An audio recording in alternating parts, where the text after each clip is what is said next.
Selamat datang dalam presentasi mengenai pengenalan fitur dasar pada aplikasi web Inarisk yang dikelola oleh Badan Nasional Penanggulangan Bencana, BNPB.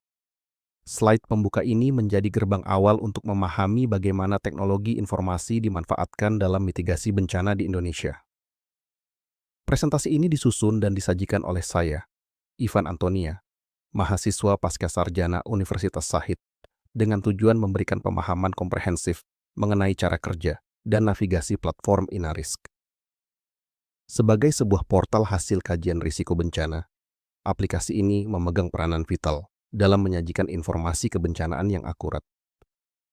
Melalui sesi ini, kita akan mengeksplorasi berbagai fitur yang tersedia untuk membantu masyarakat dan pemangku kepentingan dalam mengenali potensi risiko di wilayah masing-masing.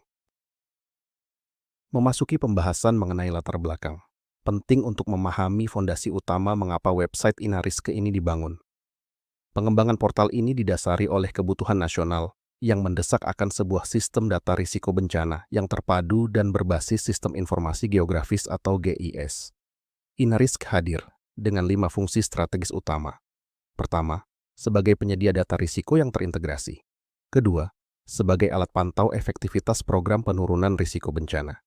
Ketiga, wadah kolaborasi data dari berbagai organisasi nasional maupun internasional. Keempat, instrumen pendukung perencanaan penanggulangan bencana bagi pemerintah dan pemangku kepentingan. Dan yang kelima, untuk mendemokratisasi akses data kebencanaan, sehingga publik bisa mendapatkan informasi yang akurat, transparan, dan terstandarisasi demi keselamatan bersama. Pertanyaan mendasar yang sering muncul adalah, mengapa kita harus menggunakan Inarisk? Jawabannya terletak pada realitas geografis kita, di mana Indonesia merupakan negara yang sangat rentan terhadap berbagai jenis bencana alam. Oleh karena itu, keberadaan platform seperti Inarisk menjadi sebuah kebutuhan mutlak, bukan sekadar pelengkap. Platform ini unggul karena mampu menyediakan data risiko yang tidak hanya terpadu, tetapi juga terstandar secara nasional, sehingga validitasnya dapat dipertanggungjawabkan. Inarisk mendukung pengambilan keputusan berbasis data-driven decision making, berfungsi sebagai alat monitoring pengurangan risiko, serta mendorong transparansi dan kolaborasi antar lembaga. Lebih dari itu, platform ini berperan krusial dalam meningkatkan literasi kebencanaan di tengah masyarakat dan mendukung agenda pembangunan nasional maupun global yang berkelanjutan.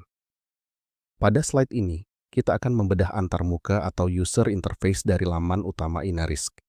Saat pertama kali mengaksesnya, pengguna akan disuguhkan peta interaktif wilayah Indonesia. Desain ini dirancang agar intuitif dan mudah digunakan oleh siapa saja. Terdapat beberapa komponen navigasi utama yang perlu diketahui.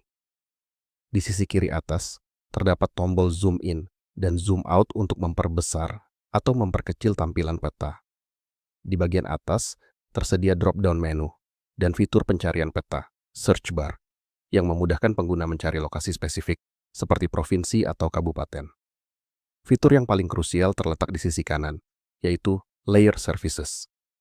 Fitur ini memungkinkan pengguna untuk memilih dan menampilkan lapisan data tertentu, seperti jenis bencana, kerentanan, hingga kapasitas daerah, di atas peta dasar yang tersedia. Visualisasi data adalah kekuatan utama Inarisk, seperti yang terlihat pada fitur indeks risiko ini. Peta Indonesia ditampilkan dengan gradasi warna yang memiliki arti spesifik. Warna merah menandakan risiko tinggi, kuning untuk risiko sedang, dan hijau untuk risiko rendah. Pewarnaan ini memudahkan pengguna untuk melakukan penilaian cepat terhadap kondisi suatu wilayah. Di sebelah kanan peta, terdapat panel informasi yang menampilkan peringkat risiko bencana per wilayah. Fitur ini memungkinkan pengguna untuk melihat detail mendalam hingga ke tingkat kota atau kabupaten. Sebagai contoh, jika kita memilih kota Tasikmalaya, sistem akan menampilkan data statistik spesifik, termasuk grafik perbandingan antara tingkat ancaman bencana dan kapasitas daerah tersebut. Hal ini sangat berguna bagi pemerintah daerah dalam memprioritaskan mitigasi di area yang berwarna merah atau berisiko tinggi. Inarisk juga berfungsi sebagai alat monitoring untuk Komitmen Global Indonesia terhadap Sendai Framework for Disaster Risk Reduction, SFDRR, periode 2015 sampai 2030. SFDRR adalah kesepakatan global yang diadopsi PBB untuk memandu negara-negara dalam upaya pengurangan risiko dan kerugian akibat bencana. Slide ini menjelaskan bahwa kerangka kerja Sendai merupakan instrumen penerus dari Hyogo Framework for Action. Melalui Inarisk, kita dapat memantau indikator-indikator global seperti angka kematian, jumlah penduduk terdampak, hingga kerugian ekonomi secara transparan. Tampilan dashboard yang disajikan menunjukkan bagaimana Indonesia melaporkan data kebencanaannya ke tingkat global, memastikan bahwa upaya penanggulangan bencana di tanah air selaras dengan standar dan benchmarking internasional. Data historis adalah kunci untuk mempelajari pola bencana. Slide ini menyajikan dua grafik krusial dalam monitoring SFDRR dari tahun 2005 hingga 2024. Grafik pertama, biru, memvisualisasikan jumlah orang hilang akibat bencana. Terlihat lonjakan ekstrim pada tahun 2018 yang disebabkan oleh serangkaian bencana besar seperti likuifaksi di Palu, tsunami Selat Sunda, dan gempa Lombok. Grafik kedua, hijau, menunjukkan data angka kematian. Catatan tertinggi berada pada tahun 2006 yang dipicu oleh gempa bumi Yogyakarta dan tsunami Pangandaran. Namun, ada kabar baik yang tersirat dari tren data. Pada tahun 2024, angka kematian mengalami penurunan signifikan. Grafik ini membuktikan bahwa meskipun ancaman bencana tetap ada, upaya mitigasi dan sistem peringatan dini yang lebih baik berpotensi menurunkan fatalitas jiwa secara nyata. Melengkapi data korban jiwa, slide ini berfokus pada dampak fisik dan sosial ekonomi bencana menggunakan indikator B1 hingga B5. Indikator ini mencakup penduduk terdampak langsung, rumah rusak, hingga gangguan mata pencaharian. Grafik batang berwarna kuning memperlihatkan tren kerusakan rumah warga.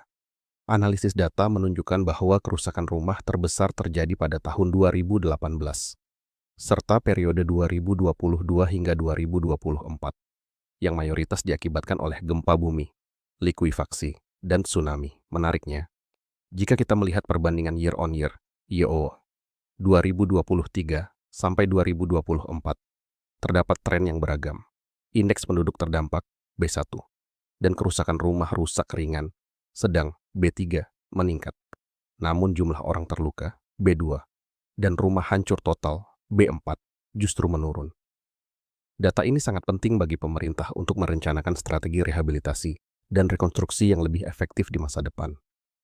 Berlanjut ke slide ini, yang menampilkan perbandingan menarik antara Indonesia dan Malaysia dalam hal kapasitas sistem peringatan dini multi-hazard, indikator G1 sampai G5. Grafik batang memvisualisasikan skor penilaian diri, self-assessed score, kedua negara. Sebagai contoh, untuk indikator jumlah negara yang memiliki sistem peringatan dini multi-hazard, G1, Indonesia mencatatkan skor 0,75. Sedikit lebih unggul dibandingkan Malaysia yang berada di angka 0,73. Namun pada beberapa indikator lain seperti persentase rencana pemerintah terhadap AWS, Malaysia memiliki skor sempurna 1,00, sementara Indonesia masih perlu peningkatan. Peta pada slide ini menyoroti aspek resiliensi atau ketangguhan daerah yang ditandai dengan arsiran berwarna hijau. Data yang diambil dari tahun 2012 hingga 2019 menunjukkan bahwa sebaran wilayah tangguh masih kurang dari 30% dari total wilayah Indonesia. Hal ini mengindikasikan bahwa upaya pemerataan ketangguhan masih perlu ditingkatkan oleh pemerintah dan pemangku kepentingan. Semakin luas sebaran area hijau atau ketangguhan, semakin cepat pemulihan yang dapat dilakukan suatu wilayah saat bencana terjadi, di mana kontribusi daerah sekitar memegang peranan vital. Proses penyusunan kajian risiko bencana, KRB, bukanlah langkah instan, melainkan rangkaian tahapan sistematis seperti yang digambarkan dalam diagram alir ini. Dimulai dari persiapan umum, proses berlanjut ke sosialisasi, pengumpulan data, hingga penyusunan peta bahaya dan kerentanan. Tahapan krusial berikutnya adalah validasi lapangan dan penyusunan peta kapasitas sebelum menjadi draft dokumen KRB. Dokumen tersebut kemudian melalui diskusi publik, review BNPB, dan asistensi, sebelum akhirnya mencapai tahap finalisasi. Alur ini menjamin validitas dan akuntabilitas dokumen risiko yang dihasilkan. Slide ini menjelaskan tentang GIS Services, yang merupakan singkatan dari Geographic Spatial Data Services Components. Fitur ini berfungsi memfasilitasi berbagi data spasial secara luas, mendukung analisis geografis lanjutan, serta menjadi dasar pengambilan keputusan dan perencanaan. Di sisi kanan slide, ditampilkan daftar tautan layanan teknis, seperti map server, untuk arah jalur evakuasi dan batas administrasi, yang memungkinkan pengguna ahli atau sistem lain untuk mengakses data mentah Inarisk secara langsung guna keperluan analisis lebih mendalam. Di sini kita membedakan dua komponen penting, GeoServer dan Maps Gallery. GeoServer diibaratkan sebagai mesin di balik layar yang membuat data spasial Inarisk dapat dibaca oleh aplikasi GIS lain, mendukung standarisasi, interoperabilitas, dan filosofi open source. Di sisi lain, Maps Gallery berfungsi sebagai Atlas Visual atau galeri peta. Ini adalah tempat di mana koleksi peta bertema spesifik yang telah dibuat oleh BNPB dan mitranya dikumpulkan agar mudah dilihat dan diakses oleh publik secara langsung tanpa memerlukan pemrosesan teknis yang rumit. Slide ini memperjelas perbedaan antara Gallery WebGIS dan Maps Gallery. Gallery WebGIS menyediakan koleksi tautan ke aplikasi GIS berbasis web yang bersifat dinamis dan interaktif, memungkinkan pengguna untuk melakukan zoom, pan, dan melihat atribut data secara langsung.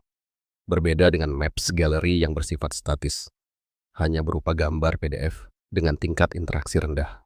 Tabel perbandingan menunjukkan bahwa WebGIS ditujukan untuk eksplorasi dan monitoring mendalam, sedangkan Maps Gallery lebih kepada diseminasi dan dokumentasi hasil kajian yang sudah final. Fitur dashboard yang ditampilkan pada slide ini merupakan kumpulan laman utama pelaporan yang menyajikan data secara visual, baik dalam bentuk grafik maupun statistik. Terdapat berbagai jenis visualisasi data, seperti diagram lingkaran, pie chart, dan diagram batang yang memudahkan pemantauan status. Contoh yang terlihat adalah dashboard untuk Satuan Pendidikan Aman Bencana dan Self-Assessment Monitoring Daerah, yang memberikan gambaran cepat mengenai capaian indikator-indikator keselamatan di berbagai level administrasi, mulai dari provinsi hingga tingkat sekolah. Sebagai penutup, disimpulkan bahwa website Inarisk memegang peranan vital dalam pengumpulan data dan pengkajian risiko bencana yang komprehensif. Namun, agar fungsinya lebih optimal, diperlukan kontribusi aktif dari masyarakat dan instansi pemerintah, khususnya dalam hal data submission atau pengajuan data. Selain itu, pengembangan aplikasi ke depannya perlu berfokus pada peningkatan antarmuka, interface, serta penyederhanaan proses input data agar lebih mudah dilakukan oleh masyarakat umum maupun instansi terkait. Sekian presentasi dari saya, dan terima kasih atas perhatiannya.